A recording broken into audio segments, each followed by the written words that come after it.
It is now my great honor to welcome the President of Ukraine, Mr. Volodymyr Zeleński, who is joining us remotely from Ukraine.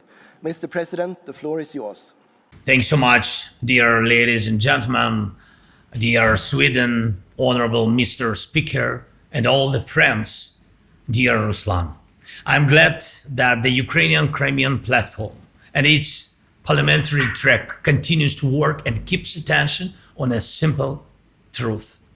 Every nation and every state must be respected, and the core principle that kept Europe peaceful longer than at any other time in its history must be protected.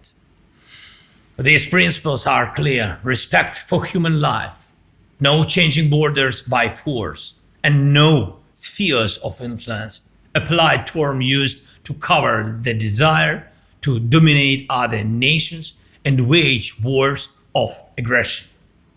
This is exactly what the Crimean platform stands for, refusing to accept that launching wars of conquest is normal and refusing to normalize cruelty toward people and nations. Thank you for taking this principled position and for clearly stating that the annexation of Crimea in 2014 was illegal. We all understand the global reality. In a world of hundreds of nations, there are thousands of potential wars, some frozen, of course, some hidden under old deals, some still smoldering. But in most cases, peace is upheld by international law, by conventions, agreements, and the UN Charter. If these principles do not work here in Europe, then where will they work? It is a rhetorical question, and behind it lies a global fear that war, not peace, could again become humanity's everyday reality, as in darker times. We cannot allow this. Right now, we are at a critical moment, and we are working closely with the United States, with European partners, with many others to define steps that can end Russia's war against us, against Ukraine, and bring real security.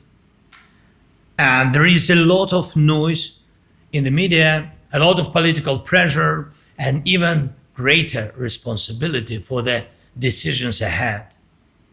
Putin wants legal recognition for what he has stolen, to break the principle of territorial integrity and sovereignty. And that's the main problem. You all understand what that means. He wants it not only from Ukraine, he wants it from the whole world, and it's very dangerous. And I want to stress one more thing.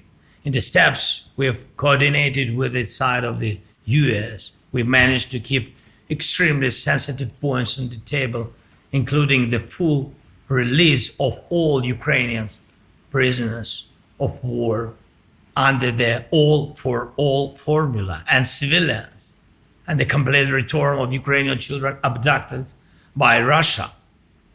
These are important steps, but to achieve real peace, more is needed. Of course, we all continue working with partners, especially the United States, and look for compromises that strengthen but not weaken us. And we will continue explaining how dangerous it is to pretend that aggression is something one can simply overlook and move on. And I ask you, do not stay silent. Do not be passive observers of history. Be participants. It is important to support Ukraine now, and I thank you for that support. It is important to support the negotiation process, and I am grateful for every piece of advice and every bit of information we receive from European leaders. And it is crucial to support the principles on which Europe stands, that borders cannot be changed by force. that war criminals must not escape justice, and that the aggressor must pay fully for the war he started. And this is why decisions on Russian assets are essential. Please support these decisions, and above all, keep pressure on Russia.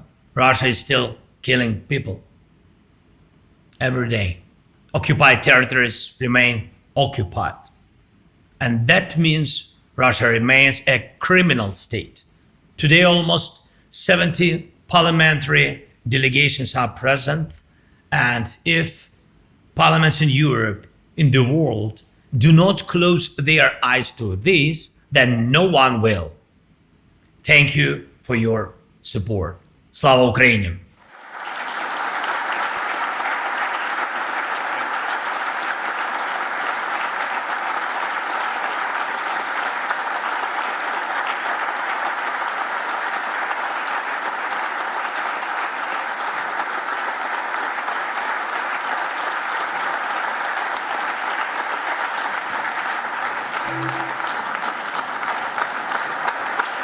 Thank you very much.